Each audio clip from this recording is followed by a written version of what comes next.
এখন আমি অত্র মাদ্রাসা শিক্ষার্থী মোহাম্মদ রুমানকে অনুরোধ করব ঈমান ভঙ্গের কারণ সম্পর্কে আলোচনা করার জন্য। Now I request to MD Ruman, student of this madrasa, to say about the reasons for breach of faith.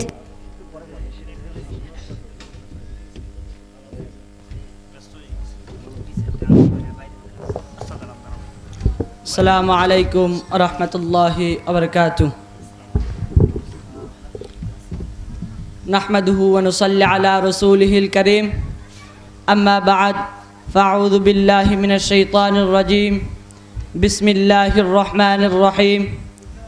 Innal ladhina amanu wa 'amilus salihati kanat lahum jannatul firdausi nuzula.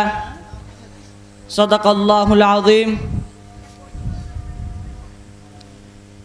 ঈমান হলো একটি পাত্রের মতো, পাত্র ছাড়া যেমন কোনো কিছু রাখা সম্ভব না, তেমনি ঈমান ছাড়া আমল কোনো কাজে আসে না। আমরা অনেকেই উযু ভঙ্গের কারণ, নামাজ ভঙ্গের কারণ, রোজা ভঙ্গের কারণ জানি, কিন্তু অনেকেই ঈমান ভঙ্গের কারণ জানি না। তাই আমি আপনাদের সামনে ঈমান ভঙ্গের কয়েকটি কারণ আলোচনা করব। শিরিক, আল্লাহ তাআলার সাথে কাউকে শরিক করা। আমরা যদি আল্লাহ তাআলার সাথে কাউকে শরিক করি তাহলে আমাদের ঈমান থাকবে না। আল্লাহ তাআলাকে অস্বীকার করা। আমরা যদি স্বীকার না করি, আমরা যদি আল্লাহ বলতে কিছুই নাই, তাহলে আমাদের ঈমান থাকবে না। ফেরেশতাদেরকে অস্বীকার করা। পৃথিবীতে আল্লাহ তাআলার অগণিত ফেরেশতা আছে যারা সরাসরি আল্লাহ তাআলার হুকুম পালন করে। আমরা তাদেরকে দেখি না, কিন্তু তাদেরকে বিশ্বাস করতে হবে, স্বীকার করতে হবে। যদি স্বীকার না করি তাহলে আমাদের ঈমান থাকবে না। নবী ও রাসূল সাল্লাল্লাহু আলাইহি ওয়াসাল্লামদেরকে অস্বীকার করা। যুগে যুগে আল্লাহ তাআলা পৃথিবীতে নবী ও রাসূল পাঠিয়েছেন মানুষদেরকে সঠিক পথ দেখানোর জন্য। আমরা সেই সকল নবী ও রাসূল সাল্লাল্লাহু আলাইহি ওয়াসাল্লামদেরকে যদি স্বীকার না করি তাহলে আমাদের ঈমান থাকবে না। তবে আমাদের নবী হযরত মুহাম্মদ সাল্লাল্লাহু আলাইহি ওয়াসাল্লাম এর আগমনের পূর্বে যত নবী ও রাসূল ছিলেন তাদেরকে আমরা অনুসরণ করব না।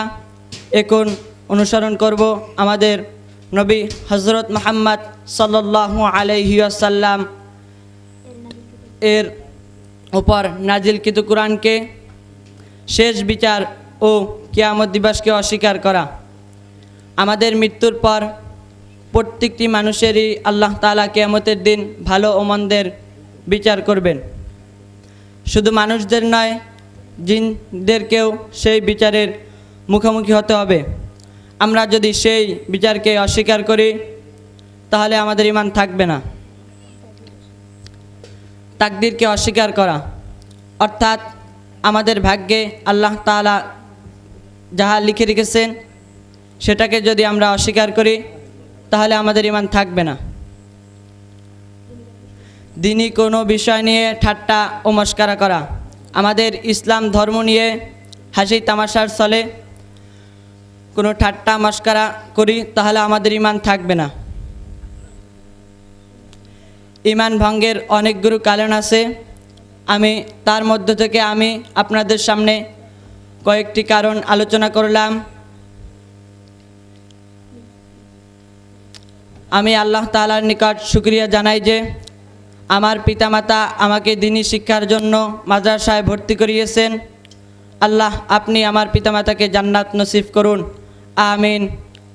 আমি মোহাম্মদ রুমান হাওলাদার, আমার পিতার নাম মোহাম্মদ নজরুল হাওলাদার, আমার বাড়ি রাজনগর, নলছিটি উপজেলা।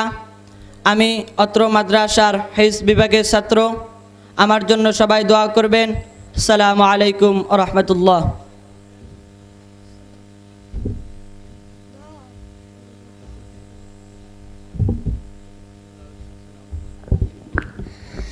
আপনাকে অগণিত ধন্যবাদ ঈমান ভঙ্গের কারণ সম্পর্কে আলোচনা করার জন্য। Thank you very much for your speech about the reasons for breach of faith. এখন এশা নামাজের আজান হবে। এশা নামাজ শেষে আমাদের পরবর্তী সেশন শুরু হবে ইনশাআল্লাহ।